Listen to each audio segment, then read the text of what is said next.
Well, as I've been chronicling on this channel, the winds of change have really started to blow in the last few weeks with respect to the media and I guess it's hard to say the zeitgeist because there really is no unified cultural zeitgeist in America anymore, but to the extent that there still is one, the blob, we'll put it that way, is moving back towards in the direction of virus hysteria, saying, "Oh, you don't understand Delta variants." You see, even though this is something that we've known about for a long time and been able to observe in other countries, and we have plenty of data to understand about, and should not be hysterical. They are trying to bring back the virus hysteria. There's a lot of reasons why you could say why people want to do that strategically. Some of it is it gave people a sense of purpose, which is really true. It gave a lot of people who are not impressive people who had nothing really to live for in life. It gave them something to be excited about. They like to think of it as their World War II, and they don't want it to end. Then there's the more cynical view that sort of establishment figures understand that during the 2020 election, the only issue that Biden really had to run on that was his own, that he pulled well on, was the virus situation. And people looked at him as a return to normalcy, and once the virus started to fade from view, people started to focus on the other parts of Joe Biden that they don't like, particularly the immigration situation and other issues.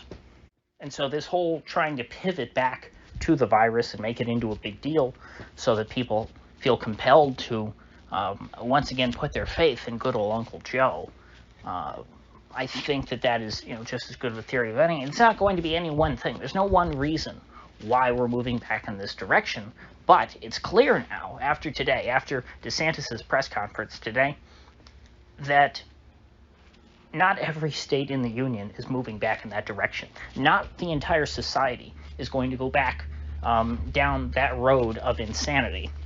There's a strong contingency in this country who view what went on last year as a travesty, as a failed experiment, as something that should never be tried again, and something that was not a good idea in hindsight. Many of these people, although not all of them, thought it was a bad idea to begin with, but they certainly think it would be a bad idea this time around. And I'm glad to see that DeSantis is doubling down on trying to embrace that constituency of voters in this country, and particularly in his own state. We here in Florida have been fortunate to not be ruled by people who are as tyrannical as, let's say, Andrew Cuomo of New York or Gavin Newsom of California. DeSantis has not been perfect, but he has learned, I think, quite a bit, and I think his instincts allow him to, for the most part, stay on the right side of this issue. And today, he put it into pretty explicit terms that if the federal government tries to crack down on basic civil liberties once again, which last year, Trump punted this to the states, which, for better or for worse, allowed the different states to do as they wished. Some states decided to maintain basic human freedoms. Others decided to turn themselves into East Berlin. But now that we see how the Biden administration, with this new eviction ban, which I haven't even, that just happened last night. I haven't had a chance to talk about it. I almost was going to talk about that exclusively today, but then we've got this other broader story going on, which I think I can wrap it into. The administration clearly has complete disregard for the Constitution. It's not just that they have a much looser interpretation of the Constitution and that in their head they're rationalizing it as, something that I might say is obviously unconstitutional. They will say in their head, well, no, this does fit some twisted interpretation of the Constitution. Biden admitted yesterday that, no, the experts agree. The eviction moratorium, totally unconstitutional, will not stand up to constitutional muster. But in the meantime, while that is being worked out in the courts, I will be able to get some stuff done, and I will be able to block people from being evicted, because the threat is you will be fined $100,000 for evicting anyone, in the name of public health, of course, as ridiculous as that is. And so given that, it would not be, it's not out of the question at all that the executive branch, the White House, the composite figure known colloquially as Joseph Robinette Biden, would attempt to impose some sort of unconstitutional federal lockdown. And DeSantis appears to be heading that off at the pass. And he said explicitly today, if you want to try and lock people down, I am standing in your way. He could not be more clear. And so we clearly have a U.S. state on a collision course with the federal government. And this, in and of itself, I believe to be a good thing. It is a positive thing. No matter what the actual issue is at hand, it's good to see states in conflict with the federal government. The last thing I want to see is uniformity at the federal, state, and local level. I want all levels of government to be as conflicted with one another as possible so that they may neutralize each other out and therefore be less effective in whatever it is their goals are for oppressing their constituents. Because once we set the precedent, once we create a culture of states pushing back more and more on the federal government and individual people in those states regarding the federal government less positively and having less respect for federal edicts and federal laws, that opens the door for reclaiming freedoms which have been lost in the past.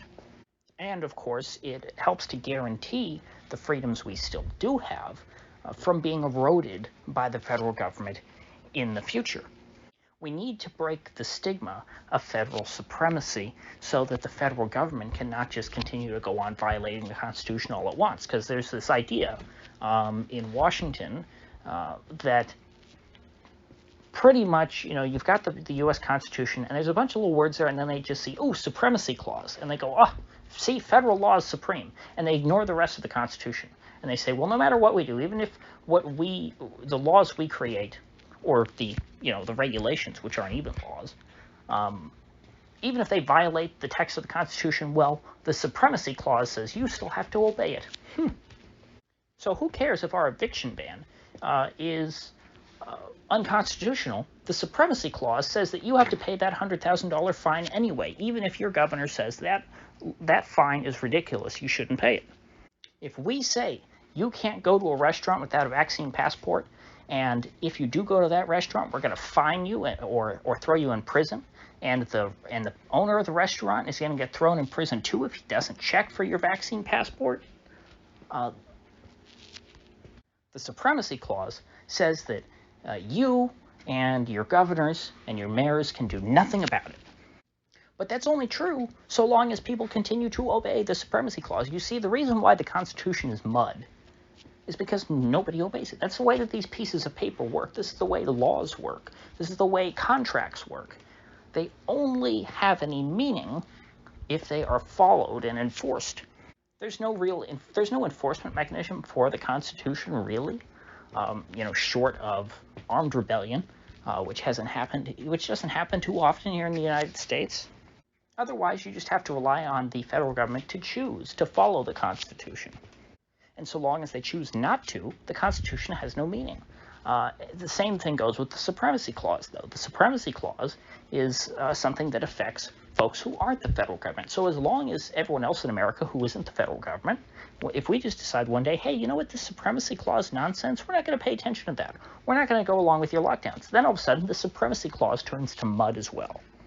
This has far-reaching implications, well beyond any current culture war stuff or lockdowns or eviction moratoriums. It goes to everything. And once the precedent is set, once we start to break that stigma, it will be able to be expanded upon in other aspects of political life. It's changing the very nature of the political dynamic in this country, and it's creating a situation where we will see increasing conflicts between states and the federal government.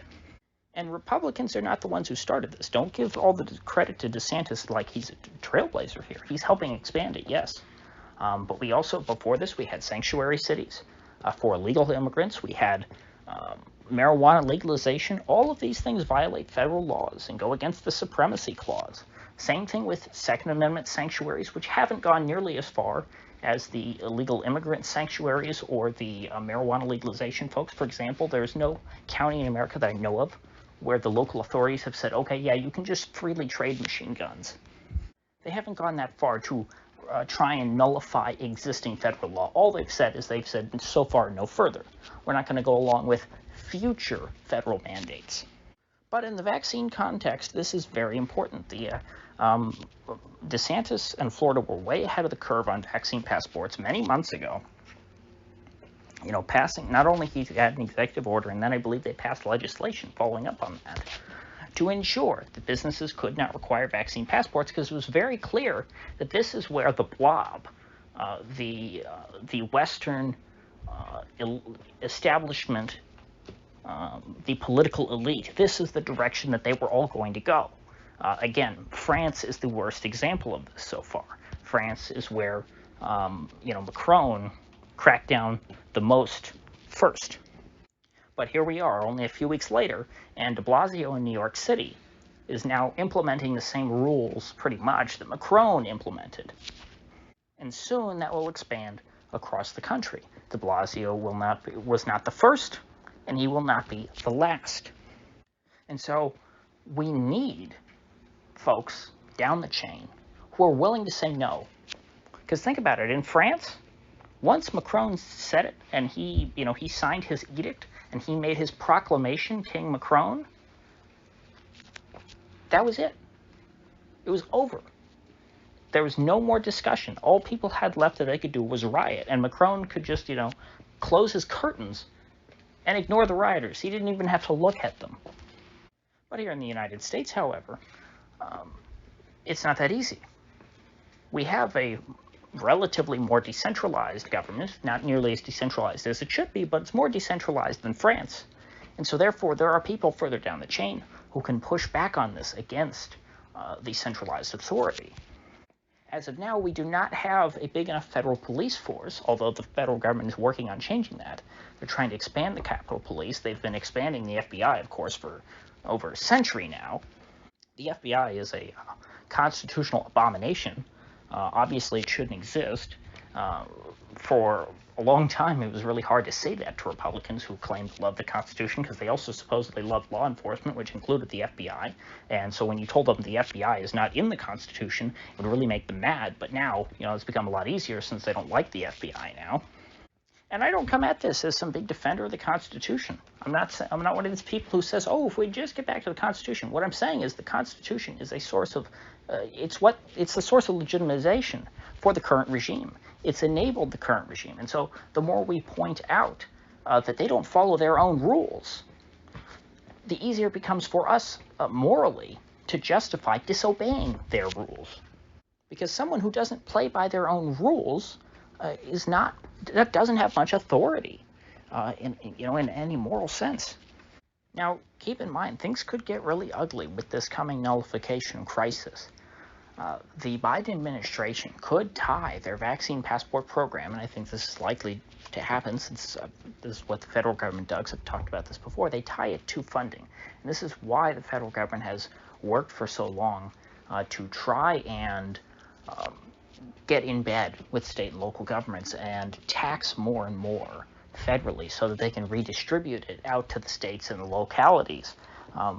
And then by sending, so they tax money, the federal government comes and takes money out of the community and then